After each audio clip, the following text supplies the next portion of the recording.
the Seven Kingdoms. Background. Game of Thrones is a HBO TV show and book series written by George R.R. Martin. 3 characters, including Jon Snow, Cersei Lannister, and Daenerys Targaryen, are the main people who will likely win Game of Thrones. Jon Snow was originally thought to be the bastard of Ned Stark in the Game of Thrones series, until he is enlisted in the Night's Watch and spends years serving the Order. He then becomes King of the North, only to give his crown away to Daenerys Targaryen. Blood of my blood. Obviously, Jon Snow is thought to be the bastard of Ned Stark. At the end of Season 7, in the episode titled The Dragon and the Wolf, we actually find out that he's the legitimate son of Rhaegar Targaryen and Lyanna Stark, making his actual name Aegon Targaryen. This makes him the single male heir to the Iron Throne. He had to be raised as a bastard because Ned Stark, who was actually his uncle, knew that Robert Baratheon would kill Jon Snow if he knew who he actually was. Bastard, Commander, King. Jon Snow has proven time and time again that he is an absolutely amazing leader. He protects the weak from bullies, as shown in Season 1, Episode 4, where Jon protects Samwell Tarly from the other recruits of the Night's Watch. He leads the Wall and the reinforcements down to Castle Black during the episode entitled Watchers on the Wall. In Hardhome, he recruits the wildlings who had once been his enemies in order to survive the coming Night King, and then he also becomes King of the North after leading the charge on the Battle of the Bastards. All these examples prove that Jon Snow is an amazing leader and should be at least one of the considered reasons why he should be king. The picture above is an image from the episode Hardhome, where Jon Snow is fighting a White Walker. For honor.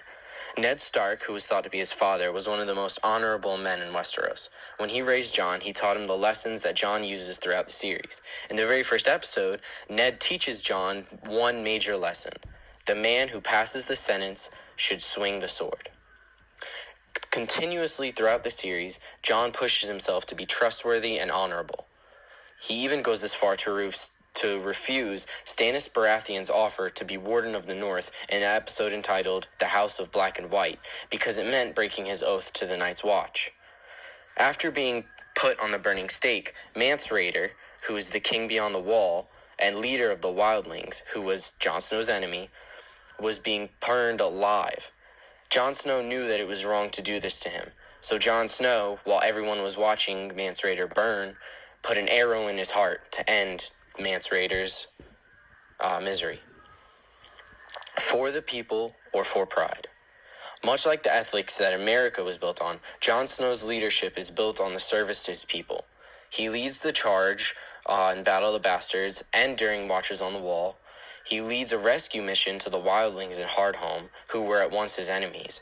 During Season 7, Episode 6, titled Beyond the Wall, Jon Snow leads a hunting party to capture a White, which are basically zombies, in order to convince Cersei Lannister not to attack any of the others, including himself and Daenerys Targaryen, while they defend the North from the Night King.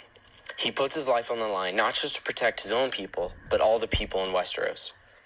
The same episode, previous to the encounter, Jon Snow bends the knee to Daenerys Targaryen in order to secure more allies for his war against the Night King. Jon Snow was willing to give up his crown and sacrifice his pride in order to save the people that he had come to serve. Great responsibility.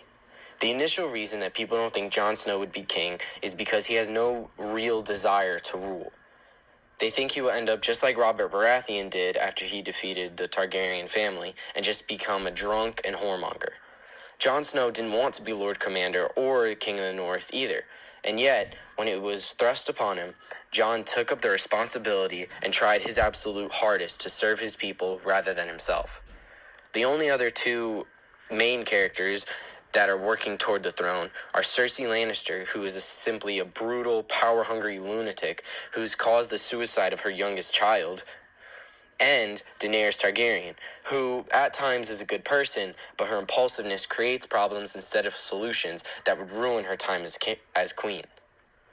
In conclusion, Westeros needs a leader who isn't used to the politics of King's Landing and knows how to serve his people before himself. There have been many kings and queens of old who were just more of the same. Jon Snow would be a nice change because he is honorable and trustworthy and knows how to serve his people before himself.